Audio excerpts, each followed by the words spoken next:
We will look into Liskov substitution principle in this step of our journey. Among the solid principles, the Liskov substitution principle is probably the most difficult to get familiar with. Its definition is very academic and it's not very straightforward. But worry not, let's embark on the learning journey together. Hopefully, by end of this section, you will have a good understanding of Liskov substitution principle or LSP in short. So let's get going. This principle was first stated by computer scientist Barbara Liskov in 1988. So this is the academic definition. If for each object O1 of type S, there is an object O2 of type T, such that for all programs P defined in terms of T, the behavior of P is unchanged when O1 is substituted for O2, then S is a subtype of T. Now, how simple is that statement? I know it's a very confusing statement. You need to read it few times to get it. Let's relook the definition in simpler term. So in simpler term, this principle states, instances of derived class must be usable through interfaces of base class without client of the base class being able to tell the difference. Sometimes you see developer using inheritance even though it's not the right thing to do.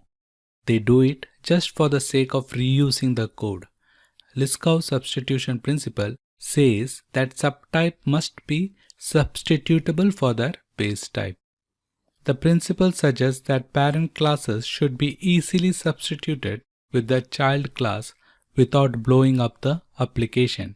And in case you are using inheritance, be sure the subclass will be 100% compatible with its parent class. Can you guess the significance of the picture shown of real duck and toy duck with respect to Liskov substitution principle? Think about it. If not, we will look into this relationship of this duck with Liskov substitution principle in the next lecture.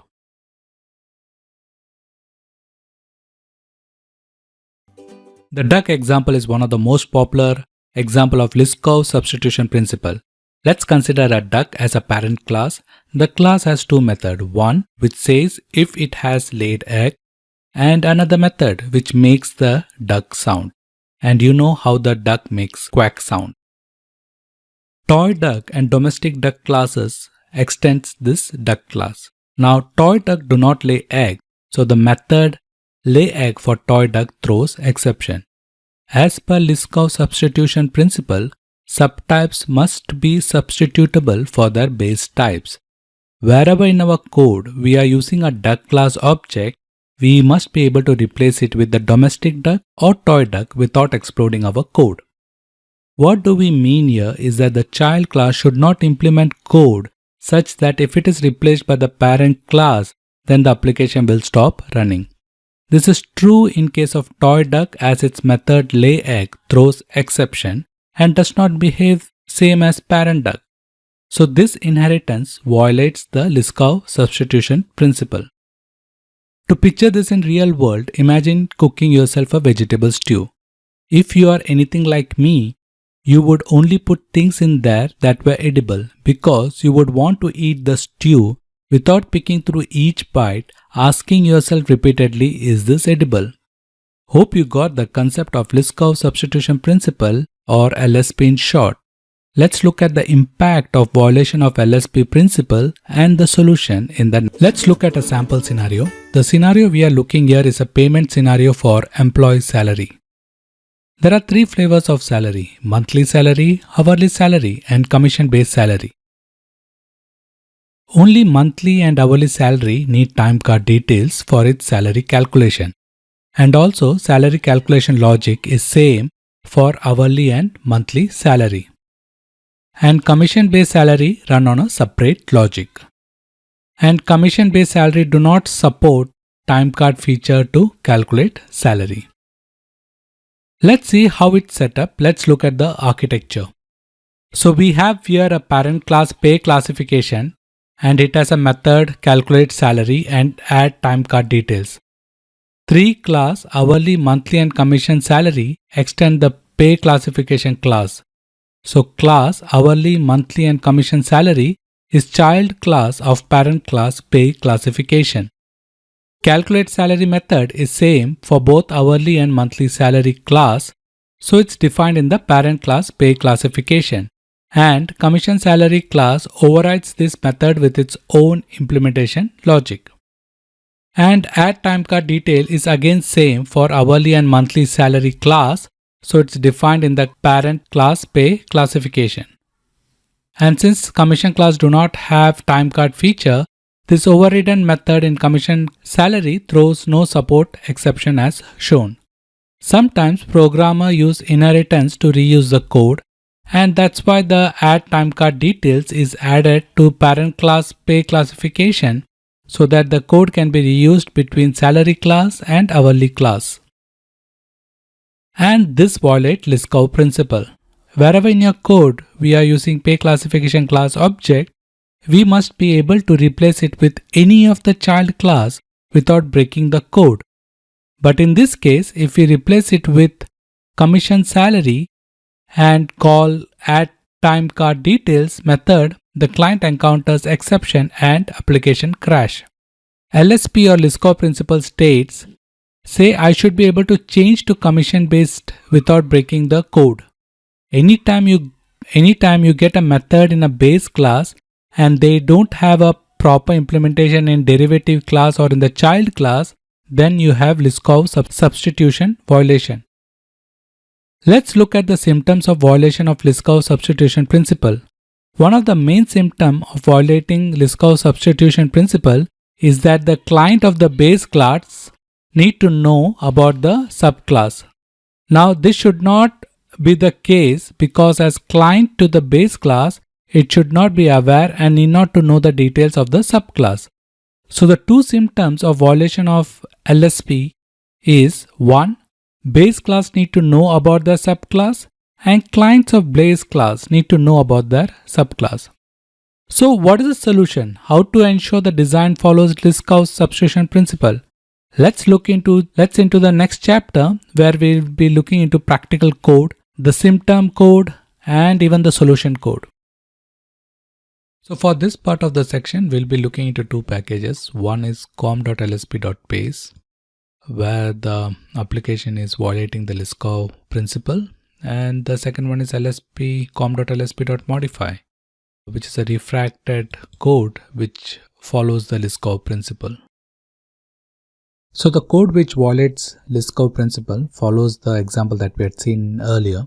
There's a pay classification class, which is a parent class. It has got two methods, calculate salary and add time card details. 3 classes, monthly salary, commission salary and hourly salary, extend this pay classification class. Calculate salary and add time card details method is same, or the logic is same for both monthly salary and hourly salary class. And for the commission salary class, the calculate salary is overridden by its own implementation logic, and commission salary class does not support time card functionality or time card features, and that's the reason the method add time card details for this particular class throws runtime exception. Now let's look into the code. So let's look at the code. Now the application is fairly simple one. Again, this is for the demonstration purpose and not a full featured application. I want to give you something to take as a base and expand on, and want you to start thinking how you can apply the concept you're learning in your real life project. So here the pay classification is the parent class that we had seen earlier in the architecture diagram, which has got two methods, calculate salary and add time card details. Both hourly and monthly salary class basically extends from pay classification, and it's only having its own method, or hourly salary logic and monthly salary logic. The rest of the two methods, calculate salary and add time card detail, since it's common across both the monthly salary and the hourly salary, it's extending from the pay classification class. Now commission salary is a bit different because the calculate salary of commission class is different from hourly and monthly, and that's the reason this method is overriding the parent class method. And at the same time, commission does not support timecard feature. This particular method, add timecard details, throws runtime exception. LSP UI is just a dummy calling UI class, basically an invocation point. So if I run this code, what I'm trying to do here is I'm trying to get an instance of pay classification, and I'm trying to invoke time card details and calculate salary of the parent class. And I see this as an output. LSP says that I should be able to change the pay classification class to any of the subclass without breaking the code.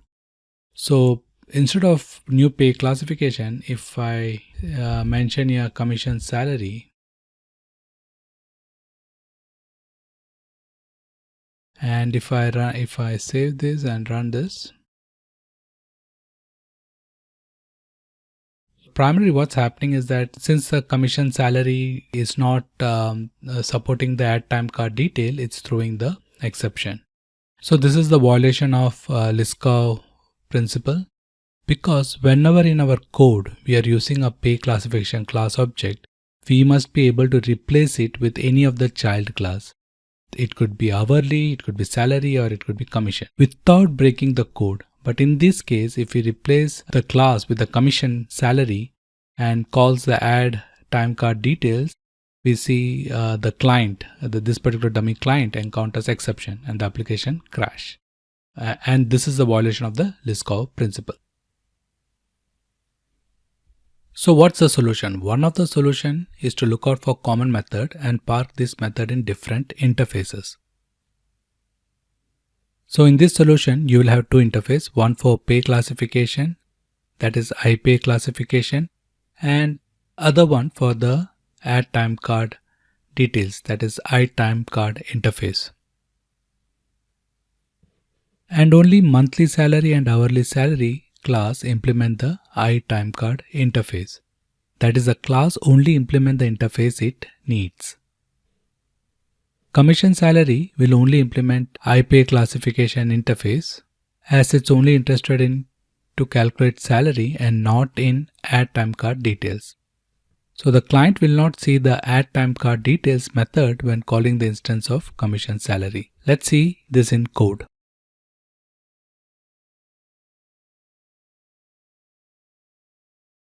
Let's look at the refactored code.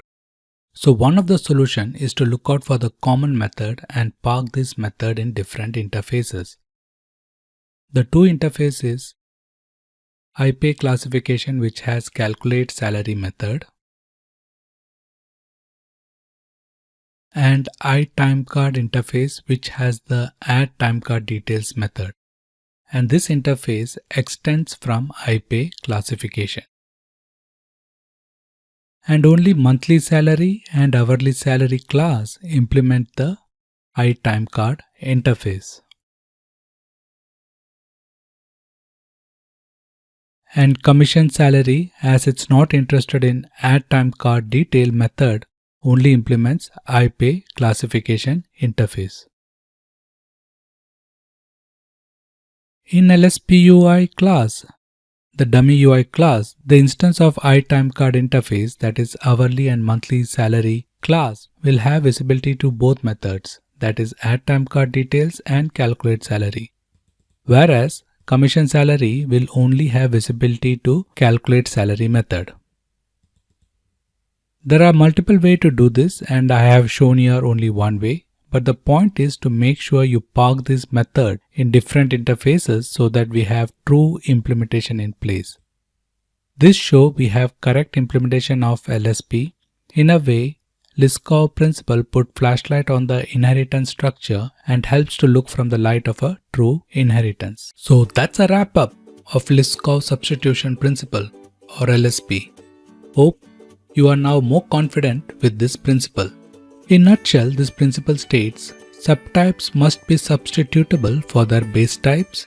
Parent class should be easily substituted with their child classes without blowing up the application. LSP is not as complicated as its academic definition sounded at the start. If you take a deep breath and think it through, This principle is just trying to guide you to create a good inheritance structure. Thank you. See you in the next step.